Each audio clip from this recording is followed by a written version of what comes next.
হরে Krishna. Mayapur Nitai Gour kitchen থেকে সবাইকে স্বাগতম। আপনাদের সাথে আছে আমি জয়প্রিয়া সখী দেবী দাসী।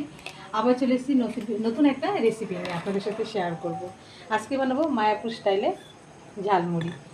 ছোটো থেকে বড় সবারই পছন্দ এই ঝালমুড়ি। তার জন্য ঝালমুড়ি করার জন্য এখানে নিয়ে নিয়েছি এই যে শসা কুচি, গাজর কুচি, টমেটো কুচি, লঙ্কা কুচি, ধনেপাতা কুচি, আর এখানে নিয়েছি গন্ধরাজ লেবু।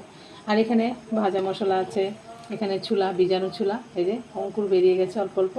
আর এখানে নিয়েছি বাদাম। প্রথমে আমি বাদামটাকে একটু ভেজে নিচ্ছি। এটা আপনারা চাইলে শুকনো করে ভাজতে পারেন। এটা আমি অল্প একটু তেল দিয়ে একটু ভেজে নিচ্ছি। বাদামটা লাল লাল করে ভালো করে ভেজে নিতে হবে। এই যে আমি এখানে মুড়ি মাখার জন্য একটা গামলা নিয়ে নিয়েছি, বড় দেখে গামলা নিয়েছি, অনেকটা মুড়ি মাখবো তার জন্য। আর এখানে আমি আলু সিদ্ধটা নিয়ে নিলাম। আর এখানে সব কিছু এক এক করে দেওয়া আছে, শসা, লঙ্কা কুচি, সব কিছু সবগুলিই দিয়ে দিলাম। এখানে আমি চুলাটা দিয়ে দিচ্ছি।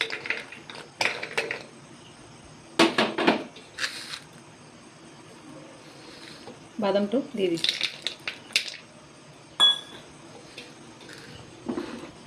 এখানে আমি আম তেলটা দিয়ে দিচ্ছি। এখানে তেল দিয়ে দিচ্ছি। এই তেলটা আম তেলটা এটা ঘরে বানানো আম তেল। আর এখানে গন্ধরাজ লেবুর রস দিয়ে দিচ্ছি।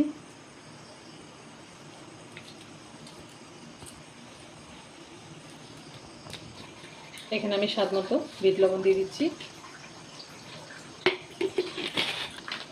এখানে আমি একটা স্পেশাল জিনিস দিচ্ছি, এই যে নিমকিটাও হাত দিয়ে ভেঙে ভেঙে দিয়ে দিচ্ছি।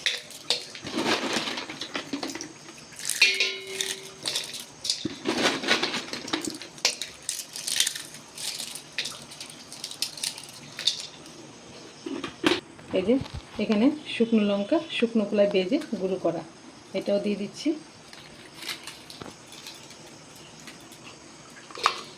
আর এখানে ধনে গুঁড়ো দিয়ে দিচ্ছি, এটাও শুকনো কলাই ভাজা গুঁড়োটা।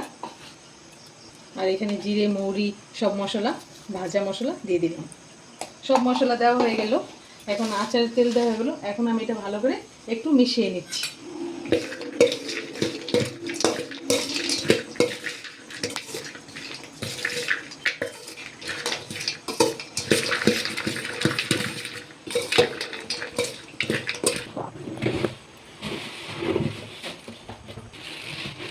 এখানে আমি মুড়ি দিয়ে দিচ্ছি।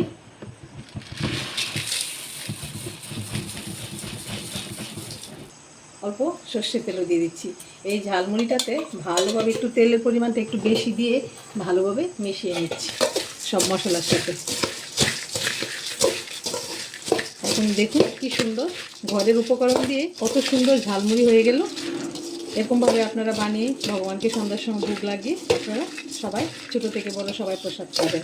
আর সবাই ভালো থাকবেন, সুস্থ থাকবেন। আবার দেখা হচ্ছে পরের ভিডিওতে। হরে কৃষ্ণ।